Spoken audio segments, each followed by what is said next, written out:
कांग्रेस का दोहरा चरित्र हमेशा ही दिखाई देता है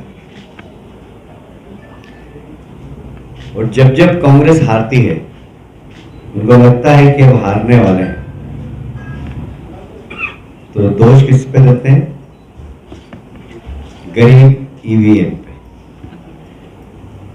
चुनाव आयोग पे। अभी दिग्विजय सिंह जी ने कहा कि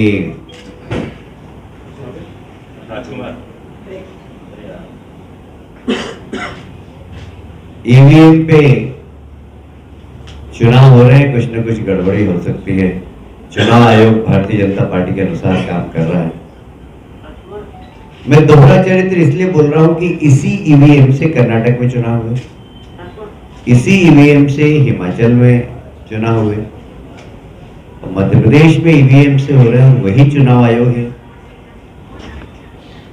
तो ये डर, ये भय हार का उसके पहले ही कांग्रेस ने आरोप लगाना चालू कर दिया। इसका मतलब है कि उनको लग गया कि हमारी दुकान बंद होने वाली है।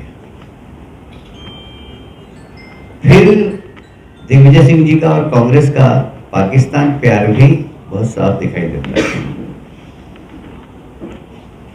उन्होंने कहा कि पाकिस्तान और बांग्लादेश में तो ईवीएम से चुनाव ही नहीं होते। अब पाकिस्तान से आप तुलना करोगे, और ऐसा नहीं कि इस प्रकार के बयान दिग्विजय सिंह जी ने पहली बार दिए। एक बार एक प्रेस कॉन्फ्रेंस में उन्होंने कहा था कि अरे भाई,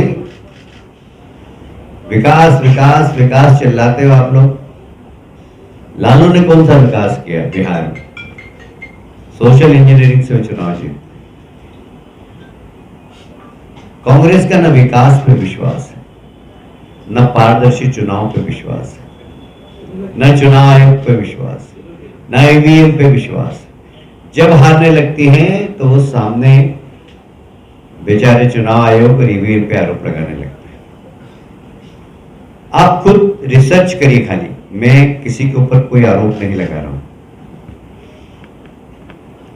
क्या कारण है कि मोदी जी के आने के बाद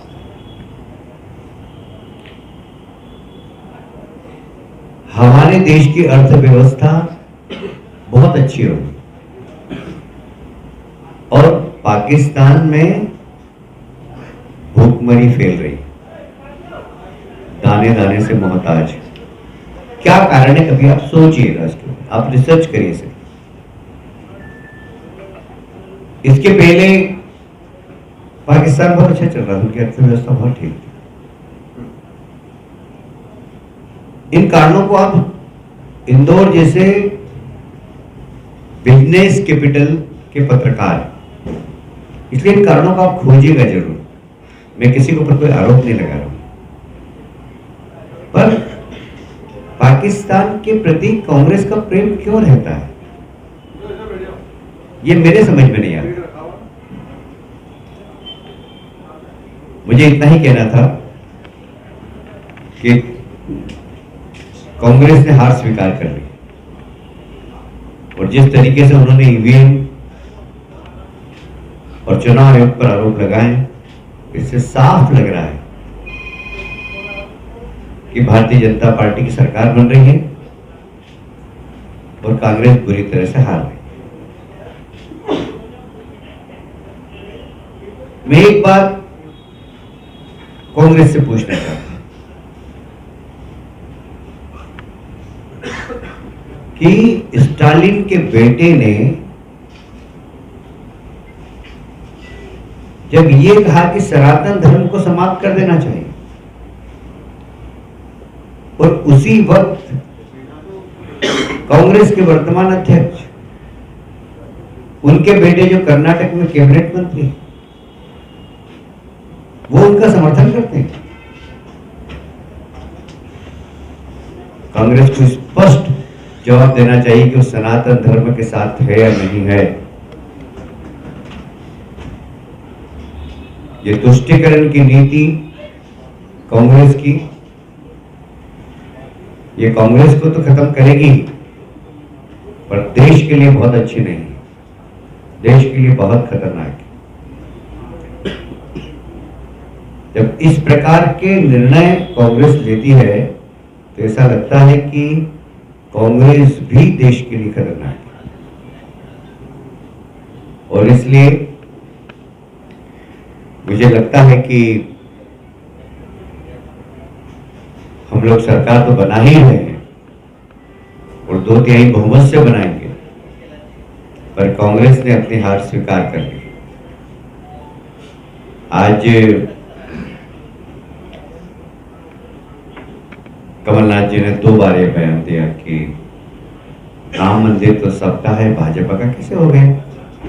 हमने कब कहा कि भाजपा का? राम मंदिर तो सबका ही। पर कमलनाथ जी उस वक्त आप कहां थे जब सुप्रीम कोर्ट में हलफनामा दे रही थी कांग्रेस कपिल सिब्बल जी के नेतृत्व में 25 वकीलों की टीम कि राम काल्पनिक है, हनुमान जी काल्पनिक है, रामचरितमानस उपन्यास है। उस वक्त आप कहां थे? अब आपको हनुमान जी याद आ रहे हैं? अब आपको राम राम याद आ रहे हैं? अच्छा है, अभी आप राम राम जपते रहिए। आपकी राम राम जपने का ही समय है। मैं आपके अच्छे स्वास्थ्य की शुभकामनाएं करता हूं और यह भी कहना चाहता हूं कि हार स्वीकार करने के लिए दिग्विजय सिंह जी आपको और कमलनाथ जी आपको धन्यवाद। के लिए हमारे YouTube चैनल को सब्सक्राइब करें और नई वीडियो की नोटिफिकेशन के लिए बेल आइकॉन को दबाएं। अगर आप ये वीडियो Facebook पर देख रहे हैं तो लाइक जरूर करें और ज्यादा से ज्यादा शेयर करें। धन्यवाद।